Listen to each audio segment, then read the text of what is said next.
Welcome to this journey of our American history. Today we will talk about a very interesting period of this particular culture, a period that changed the industrial and agricultural development of both the future mentioned California and the entire United States.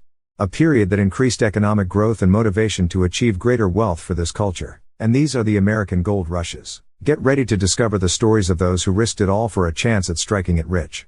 For all its significance, the onset of the gold rush originated from a seemingly innocuous event during the 1800s. In January 1848, a man of English descent, working as a carpenter, named James Marshall, was building a sawmill for Swiss immigrant, colonizer and pioneer John Sutter at his Sutter's Fort, a colony known for its trade and agricultural excellence, when he spotted something that immediately caught his attention in the American River. A golden nugget big as a single pea. At first, he was not sure of what he had found. To be sure of his find, he collected as many as he possibly could and ran some tests on them, including biting them and hitting them with a hammer.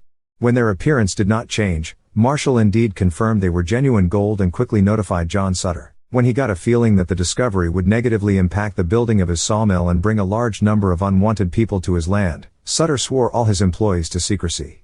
However, news of the discovery quickly got out and spread across the region, including nearby San Francisco. This discovery of gold in 1848 then sparked a massive wave of westward migration. The largest spike happened in 1849. And those people who were desperate to try and find their fortunes became known collectively as 49ers, in reference to the year they arrived.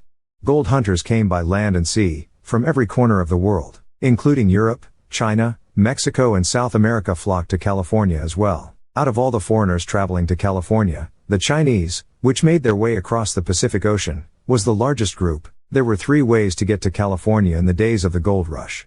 By far the easiest and most popular way was the Panama shortcut. This U.S. east-to-west journey was 7,000 miles and took approximately 2 to 3 months. Gold seekers would sail down the eastern coast of the United States to Panama. There they faced a 35-mile journey through the jungle, cutting across the danger of Panama's land to reach the waters of the Pacific Ocean. Then, with their collaborative efforts, they boarded another ship which took them all along the western coast of Mexico to San Francisco. As California's major port city, San Francisco became the gateway to the fortune of gold. These same events occurred in lots of different states all across the United States, with California being the most significant due to its core gold fever start. People all across the United States were desperate to find other places with the golden fortune, to minimize their competition in the gold digging game. Ranging from California, Alaska, Colorado, Nevada, Georgia, or North Carolina. These are just a few examples of the many gold rush locations that dotted the American landscape during the 1800s. Each area had its own unique characteristics and attracted prospectors seeking their fortune in the hopes of striking it rich. With the massive influx of migrants, California underwent a radical transformation in a very short amount of time. The state of California went from a sparsely populated region to a territory of mass population. California was still dominantly populated by Mexicans, but with the arrival of Americans all across the United States, the region quickly reshaped its local demographics. The American Gold Rush, also known as the Gold Fever, had huge effects on the business of the impacted states. It led to an explosion in manufacturing mining equipment and needed resources such as clothing for workers. This also lasted to the end of the gold rush in 1855. More complicated methods for gathering the gold had been invented, and these methods included equipment for mining the gold from the surrounding underground rock formations. New roads, bridges, ferries, wagons and steamships were created to help prospectors reach the states of gold rushes, which were fairly isolated at the time. Another rapid improvement happened in the agricultural industry, when people who did not succeed in mining their gold fortune, turned to planting and growing their green gold. Taking full advantage of the newcomers that came to mine gold, as satisfying them with the riches of fruits, vegetables and grains. The businesses of the U.S. such as in California, were not the only ones who benefited from these events. Foreigners from all across the globe found opportunities of selling their products and services in the new markets of the United States. Chile had new consumers of their fruit. China started exporting a significant amount of sugar, and Norway expanded in its ocean transport industry. However, there were also lots of negative impacts which some people did not benefit at all. The gold rushes led to increased violence against Native Americans, tens of thousands of whom are estimated to have lost their lives in clashes with settlers. Later in the gold rush, immigrants from China also often experienced intense discrimination. This was caused by their back-home economic struggles during the 19th century. The gold rushes were the main reason for the young Chinese men to migrate to the United States in order to make money for their families back home. Some Americans, due to this fact, were convinced that these Chinese immigrants were in their country to steal their money, revenue and employment spaces. This is a problem that you can still see to this day when immigration and the mixing of different cultures occurs. Another problem of these mining events had severe consequences on the natural environment.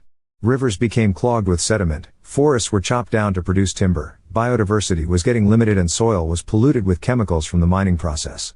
Additionally, the gold rushes created a significant lack of labor in the non-gold businesses, not only in the United States, but in countries such as Great Britain, China or Hawaii.